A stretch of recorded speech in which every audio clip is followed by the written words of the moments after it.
Hello, this is Victor at RestoreMercedes.com. This video is for Gus, local customer here in New York. And this is work in progress, so this is what's going on. I finally put on both valve covers back on the vehicle, and the pipe was also replaced. We have pipes that go to throttle bodies and connectors here, plastics installed. EGR tube is still loose, but as you can see, it's cleaned because it was completely plugged. That side is not too terrible, so I left it be, so I don't have to remove EGR valve. This one is okay, more or less. As you can see, it's pretty open. Just a little bit of carbon, I mean, it is what it is. The distributor rotors installed. Those are brand new, and I cleaned up a little bit on the metal that's going to be visible, this reservoir for power steering, and a little bit of metal on coolant system. The valve covers, obviously, that's what took most time to prep them. It took forever actually, but now I had to grind them down a lot. Like, as you can see, still a little bit left to show that clean metal that was grinded. So the actual valve cover gasket would seat very nicely, because we do not want to revisit these valve covers for many years. Obviously, to remove them you have to remove whole intake manifold, which is not a walk in the park on this one. It's a lot of work to do. Oh yes, the fuse box replaced that I showed you already. Kick down cable is replaced inside the car as well. So far so good. This is basically all for now. I will try to come here tomorrow, maybe the day after, because holiday weekend is coming and it might be difficult for me to get around because of traffic, but so far so good. The intake extenders, those low plates that go, the adapters, one of them is cleaned, the other one isn't cleaned yet, so I'm gonna clean them and install them, because those will be next. I'm going to mount the extenders, gaskets and all, and put them on, let them sit, and once they settle down I'm going to run ignition cables both sides, brand new wires, plugs are already replaced, and that's about it. So once the plugs in place and intake runners are up, installed, the intake can go back in. Once intake goes back in, then we have wires to deal with, vacuum hoses and all, so that will be next. Then we have to put in the piece that goes around here. That's where all the wires actually sit, injector cables and stuff, fuel rail, throttle bodies and so on. New thermostat is also delivered. Both caps are going to be brand new. New spark plug wires, spark plugs are new, that pipe is new, rotors are new. What else? All the gaskets, of course, seals, all of those are new, and a couple of vacuum hoses that I also bought. Alright, so for now this is all. This is the work in progress. It's coming along. We have intake manifold painted black, which is great.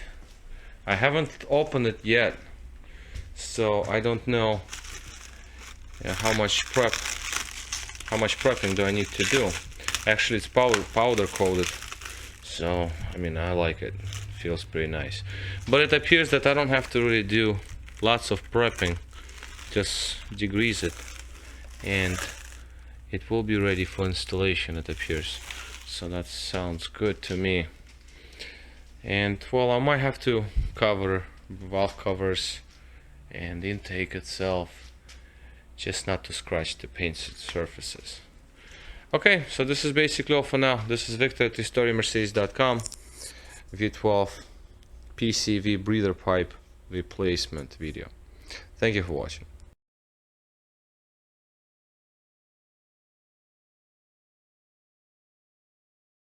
Hello, this is Victor, StoryMercedes.com. This video is for Gus, and this is just work in progress video.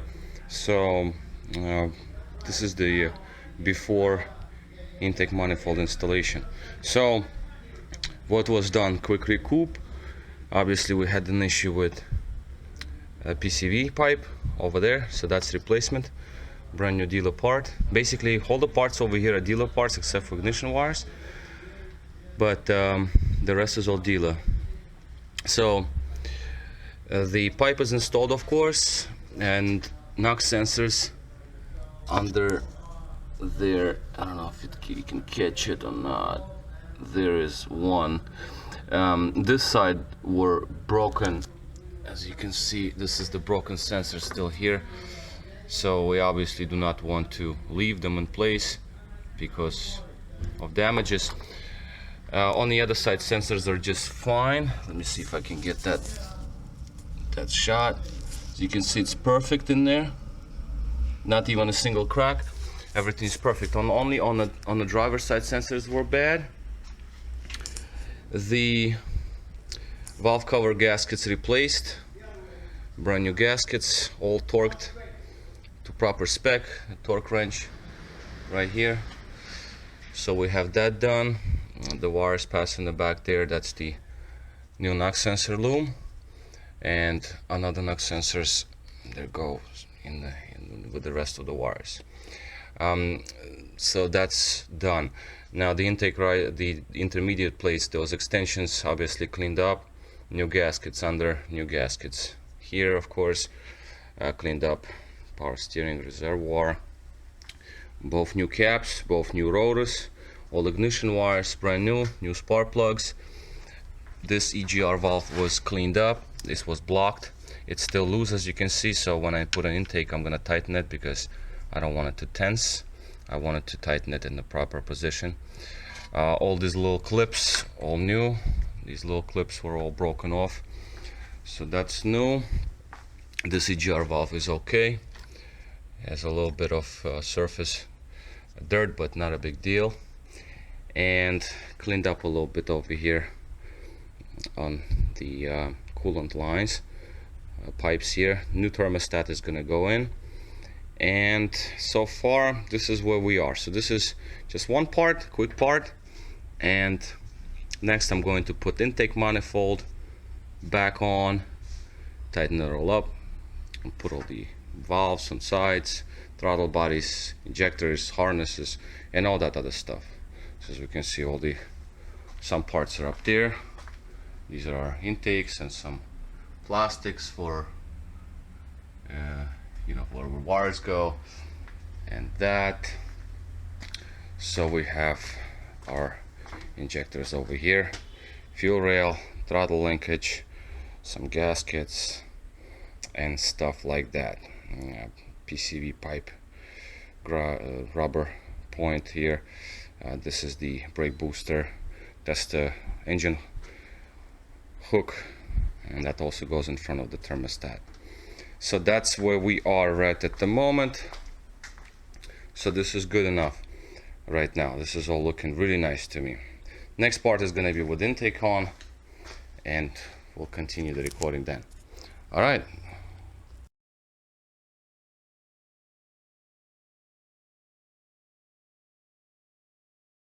Okay, so this is the intake manifold. It's prepped. It's beautiful, clean, like brand new.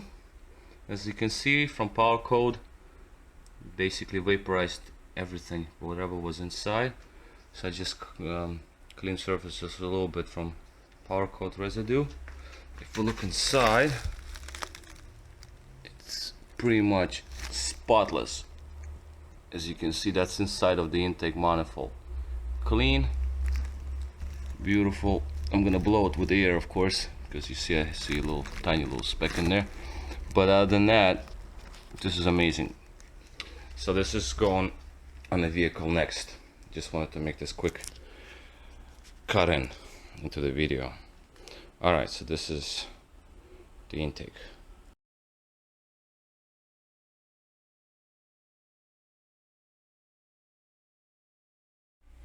Alright, so it's the end of the day, and just wanted to make another addition to this video as what was done and where we are right at the moment. So the intake is finally back on the vehicle. So the intake is in. What else? The vacuum pipe rerouted, the vacuum booster for brakes connected, the vacuum pipes in the back are connected, fuel rail is in, of course, all the injectors are there, so you can see injectors. We have that connected, some vacuum hoses connected in the back. Throttle linkage is installed, throttle bodies are installed on both sides. Mass airflow sensor boots are connected. Switchover valves are installed on both sides. The GR valve on passenger side is tightened up, and whatever's under the intake is all finished. So what else? These bolts were missing, so I found a couple and put them in. Both ignition coil to distributor wires replaced. Thermostat is in. The engine hoist hook is installed, because there's actually a sequence for all of this. It's like you can't just put thermostat in, you gotta get bolts out and whatever. Temperature sensor had to come out, so it's installed, and coolant pipe is installed. Now this pipe is gonna need to be replaced, because I did notice a small crack here in the pipe, as you can see right here, and inside you can see it opens up. So, and you see, I can move it around. You can see the crack opens up a little more right at the edge right here. Inside, I think I saw it as well. Let me see if I can catch it on camera. I move this pipe. Okay. And let's see if we can get that. It's right over here, as you can see it. You see it's starting. So all around, actually, the perimeter, you can see it's starting to go. So might as well just to replace it. I have an order for tomorrow, so hopefully it will come in. And what else is done? The engine harness is just laying down, but I had to put it on because the vacuum tube is clicks into that harness. But I'm not connecting injectors yet, because I do want to put the like little channels there, 2 channels where all the wires run in, because I might have to move it around a little bit so the channels can be installed a little easier. And that's basically all for today, and I'm sure tomorrow it would already drive, so we'll be all right. And with this vacuum hose goes here, for example, you see I can't connect it even. Well, I mean, it's no big deal, 5 seconds, but because it has to run inside a plastic molding channel, sort of, and obviously it has to come out from the center here, so we need to put channels on first. And also PCV, not PCV, I'm sorry, the gas tank evaporative system has to be connected also. As you can see, no vacuum hoses for evaporative system are in place. And same here. This is the one that goes into the gas tank already, or charcoal filter rather. And some wires, obviously I have to connect them all. Throttle body on the passenger side is pretty much all finished. It's plugged in, the wire is routed, everything's done. And yeah, that's about all for now. So we did good progress today. I did good progress now today. So, well, what we're gonna have left here, again, evaporative system, the fuel lines, because this is just moved around. It doesn't even reach, as you can see it, because I moved it, I loosened it up and moved it around. But it's gonna have to route this way, and another fuel line here that I'm going to connect tomorrow. And I think, yeah, one of the O-ring on camshaft position sensor was bad, replaced that. So I think that's about it for now, and next edition will be pretty much when engine would be running, I guess, or a first start, I would say. Probably I'll do a video of first start, initial start, after all this was done. Okay, so this is all for now.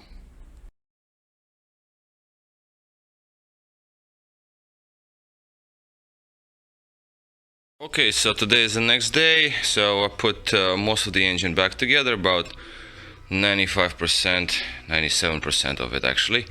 So everything is connected. As you can see, we have our the rail over there, that plastic piece. All the wires are packed in there.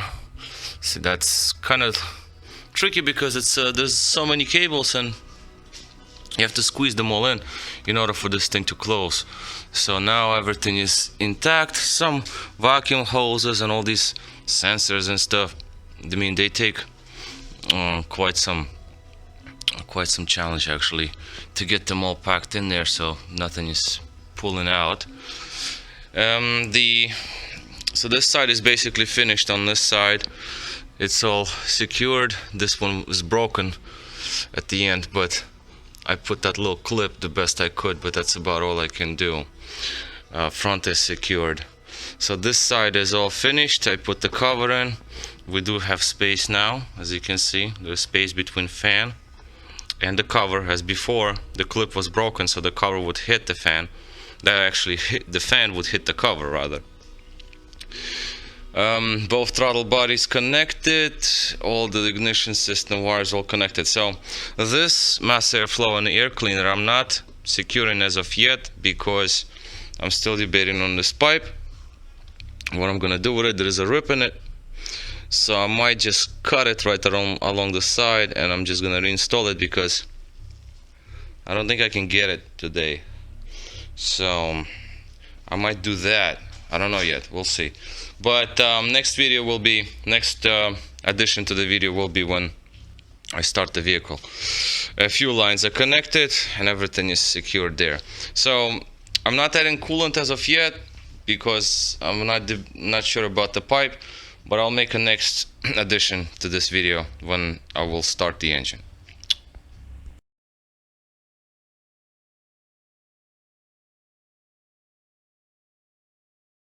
Okay, I got the battery connected, so let's try to start the engine. This is for the first time after all the repairs were done. What we're gonna do is we're going to open the window. Let's open the window. First thing I'm gonna do is I'm gonna pump the fuel rail a couple of times and check for any leaks. Okay. So now the pressure is in the fuel rail now. We don't have any seepages. Everything looks nice. Fuel line's okay. Throttle bodies are active. Just wait for them to go through learning. Okay, they just went through learning. Let's start the car. All right.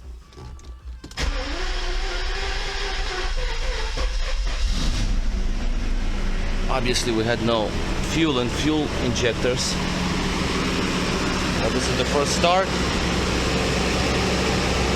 Runs on all 12.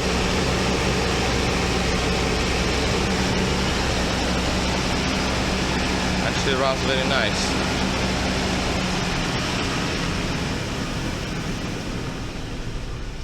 Let's see RPM.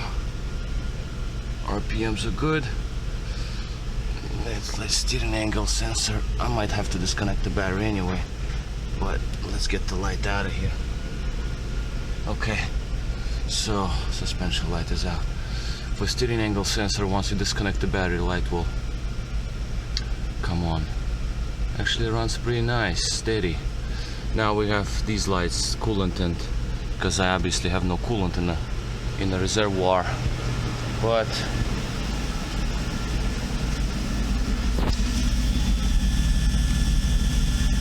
no smoke.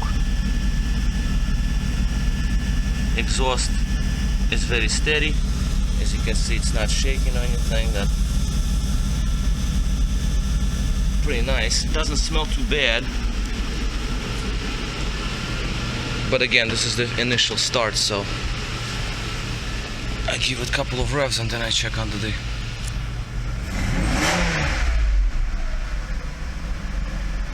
I'll check under the hood after that.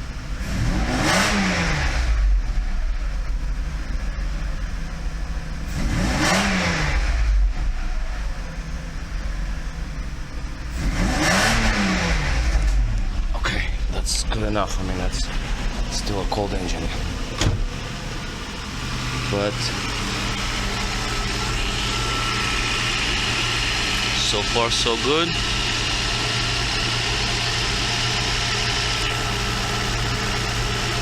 Not gonna run it for too long, but actually I'm going to pull this cover off real quick. I should have not put this cover on actually, because I should have checked for injectors. Okay, I don't know, I should have left it off. Okay, but again, this is the first start, and so far it runs really nice. I really like it.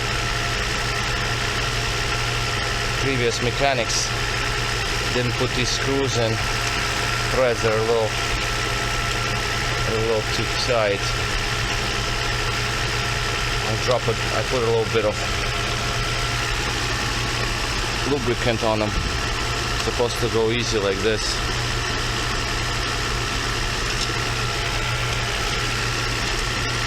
And we have coolant in the engine, that's for sure. So it's not gonna overheat per se. But again, I don't want to run it for too long. Okay, so let's look at our injectors.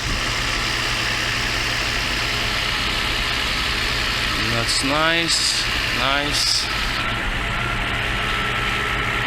nice, nice, nice,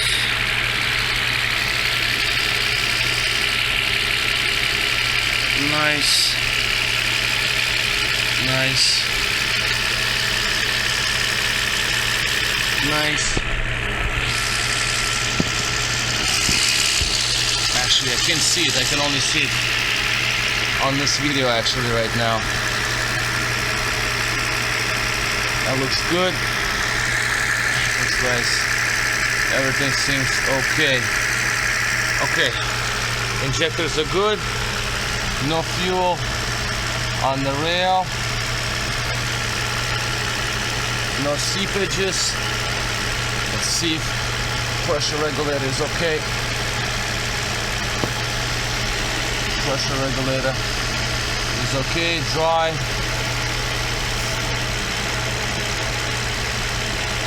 Okay, that's good. Now this fuel line was disconnected. Fuel line looks dry, and this was loosened up. This looks dry. Okay, so far so good. So right now everything is alright. So like I said, there is no coolant in there because I had to drain it to change thermostat. We obviously will have a coolant indicator light on, but right now it's very nice. I mean, I really like it. Everything seems to work just fine inside the vehicle. RPMs. Put in gear. Nice, very good. Neutral, reverse, park.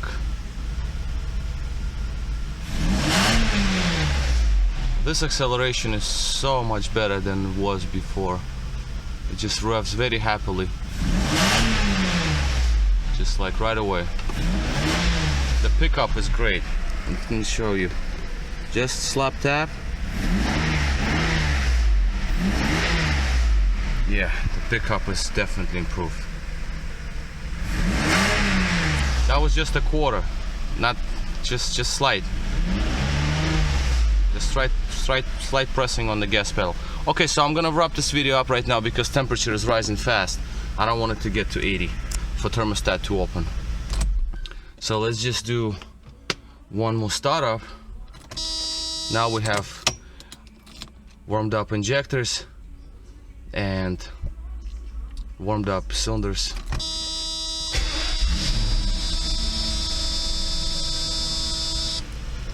And one more time.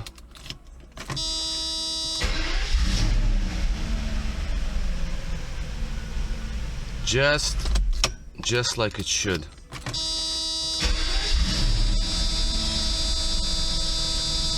Basically 2 cranks and that's it.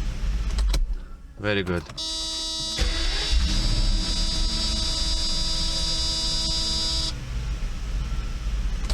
Okay, so that's it. The temperature is rising fast because I only have whatever fluid in the engine, but not in the radiator. Is half empty. Okay, so this is Victor, and I might make another insert to this video, but so far so good. Victor at RestoreYourMercedes.com. Thank you for watching for now.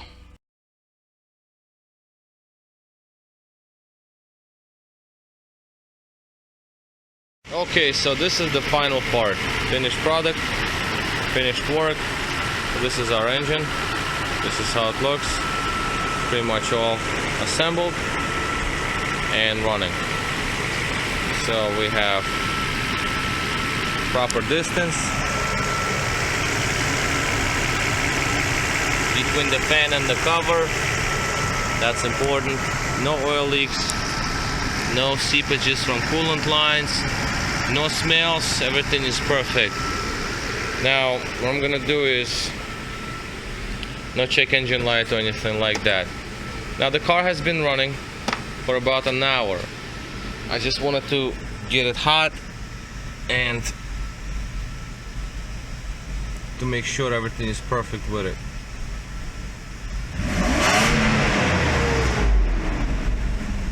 Just acceleration. So you see I press, by the time I press to the floor it already red lines. So that's very quick. So that's great. So we have no lights, no check engine, no coolant. Coolant has been topped off. Everything is good there. Oil pressure is good, as we can see it. Raises right up. So that is fine. So another thing I wanted to show is our readings from computer. Show that in a second. The exhaust, you can see the exhaust. Nothing's coming out the exhaust. Everything is fine, no smoke. We're good there. I do smell some catalytic converter though, and I hear catalytic converter a little rattling, so it's probably not breathing too well, but it is what it is. Okay, so now we go to the readings. So we have computer readout from what the engine computer sees. This is LH1. This is the bank on passenger side. That's the primary bank of cylinders. So we just look at the readings. That's about where they need to be. I'm gonna switch over to the driver's side bank. That's the bank of cylinders. It's just the side of the engine. So we want to see more or less equal readings, and if we do, then that means the engine is very balanced. And right now we see readings are pretty much very identical to the ones on the other side of the engine. So both banks, they're like nice and even. As we can see, the readings pretty much the same. Now let's go to the next side, next page. Because the thermostat was stuck open, we couldn't get to normal operational temperature. So now we have proper operational temperature, and we look at the oxygen sensors pretty much. So we see the sensor changes, computer sees it fine, so we're good there. That's the driver's side bank of cylinders. Ideally you want it to be, you know, what it is right now, plus and minus. It always fluctuates, that's normal. So let's go to LH1. That is our primary bank of cylinders. Sometimes this computer glitches, so there's nothing I can do about it. You just have to wait. Okay, there we go. So here we have also our oxygen sensor. Readings change, and they change about the same as on the other side of the engine. So as you can see, both banks are very balanced. That is very nice. Temperature readings will be a little different because one side is being blown by the fan, and that would be the side on the LH1. I don't know, whatever. It's like one coolant sensor is more exposed than the other. Like you have the fan is blown forward this way, right? So the sensor is right here. Whereas on the other side there is no flow and the sensor is right here.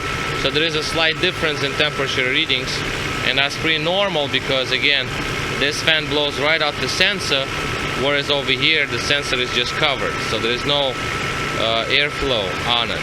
Like there's no airflow to the sensor. But what I wanted to see is the actual readings that you can see that everything is reading fine. What I can also do, let's see, is it LH2? Okay, so let's say LH2. That's just to make it a little easier to show. Now, as we can see, the oxygen sensor readings here, and what I can do is I can duplicate the vacuum leak. So let's say if we would have a leak in the system. So what I'm gonna do is I'm going to take, let's see, that's LH2. Okay, so I'm going to take a vacuum hose off, just like that. So I'm creating a vacuum leak. If we would to have any kind of leaks, you see where our readings go. 8 millivolts.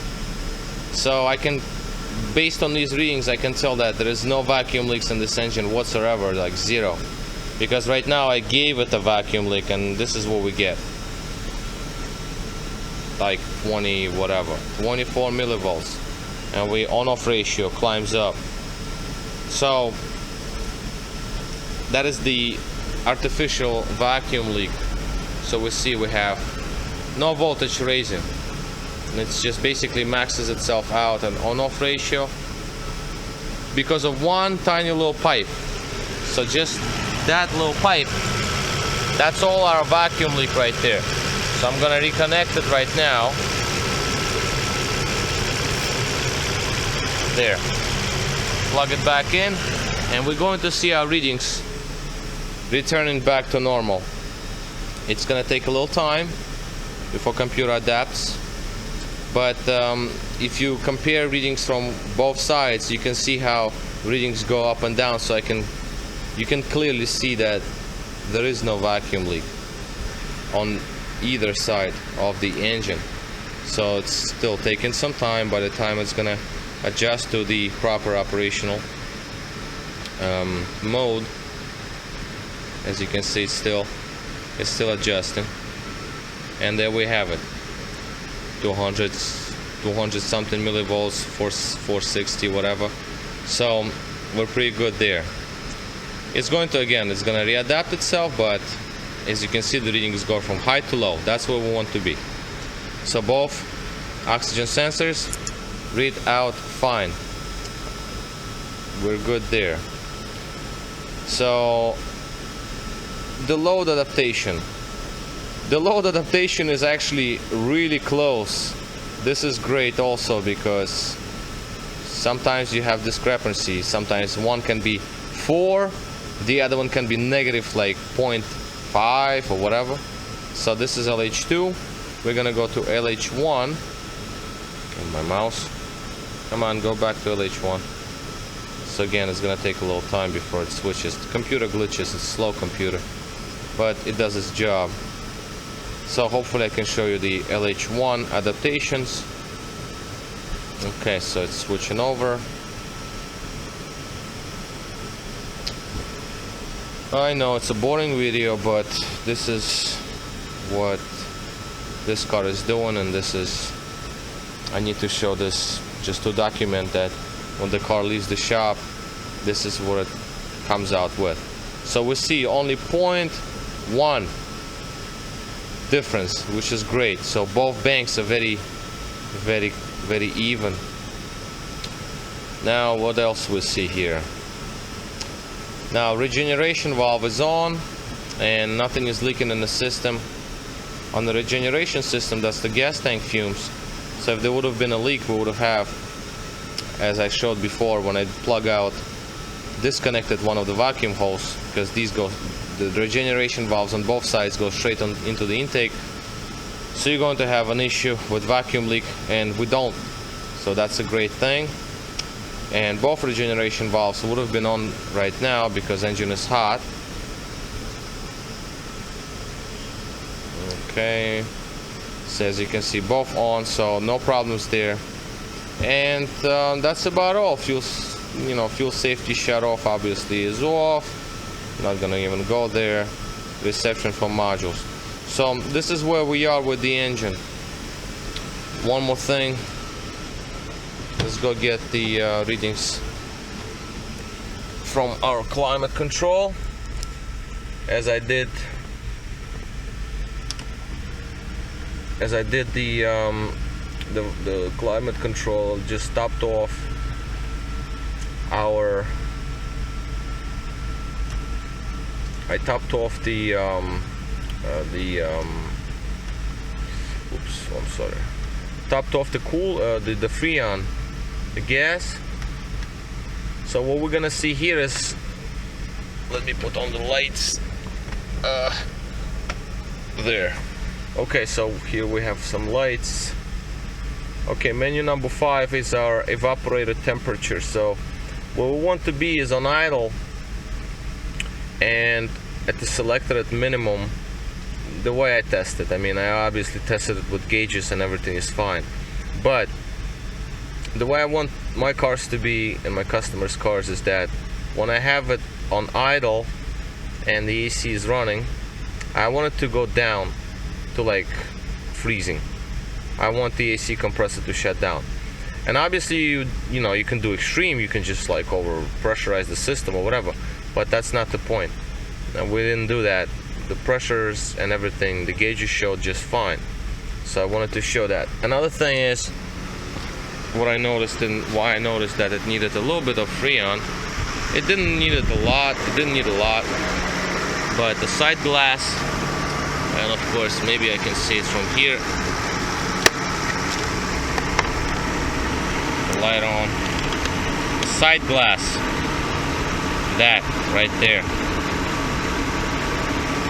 When the engine was running, at first, when I first got it, started working on it, on the AC system. Even though the pressures were decent, but there was lots of bubbles.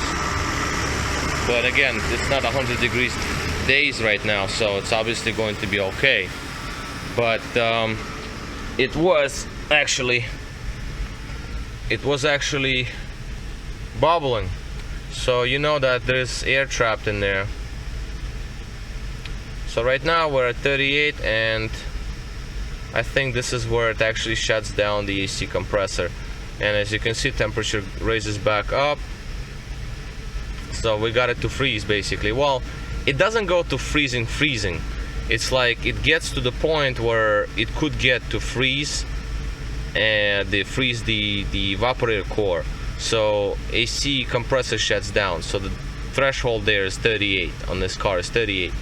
So that's where we want to be. As you can see, it activated AC compressor again. Temperature is going down again.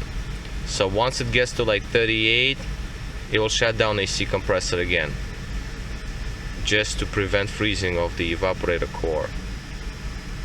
So 38, right there. Okay, I just felt it, that AC compressor shut down. So we're good there. And actually, the system is not overpressurized also because you don't hear coolant fans come on. So that's a good thing. Alright, so that's in terms of the AC system. So we're good there. The door lock actuator was replaced.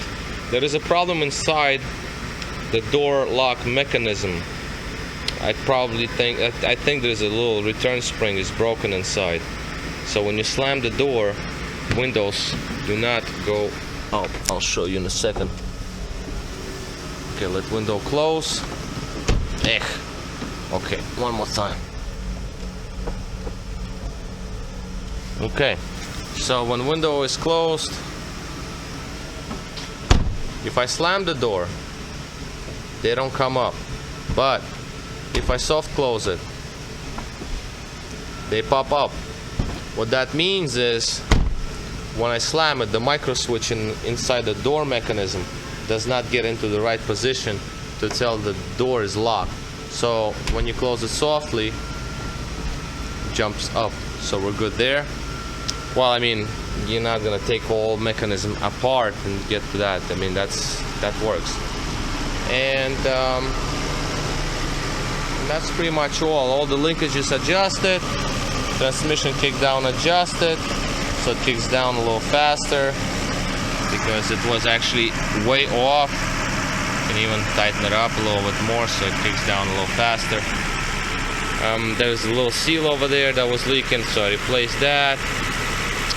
Lots of little small things, you know, but it's all done. Alright, so okay, so this is basically all. And we'll show the readings. No check engine light again. Readings LH2. The AC compressor pulls out more power, like it takes out a little bit of, it puts load on the engine, so you're obviously going to see a readings difference. That was 18.5. AC, I think, is still running. Let's see where the other side of the engine is.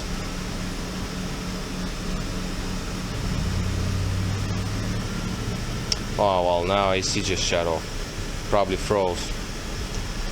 You know, well, it went to the point where it could freeze theoretically, so it shut down.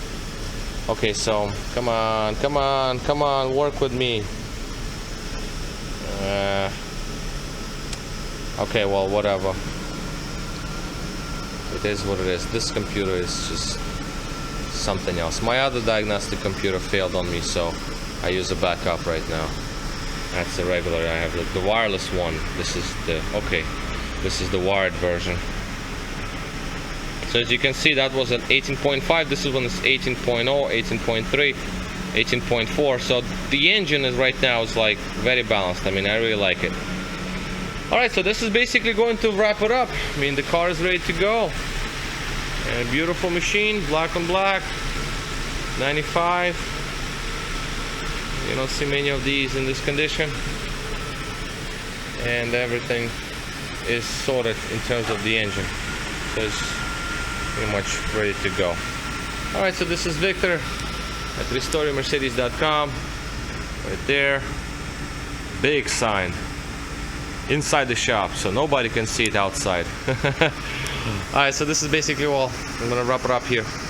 This is Victor at restoremercedes.com. Thank you for watching.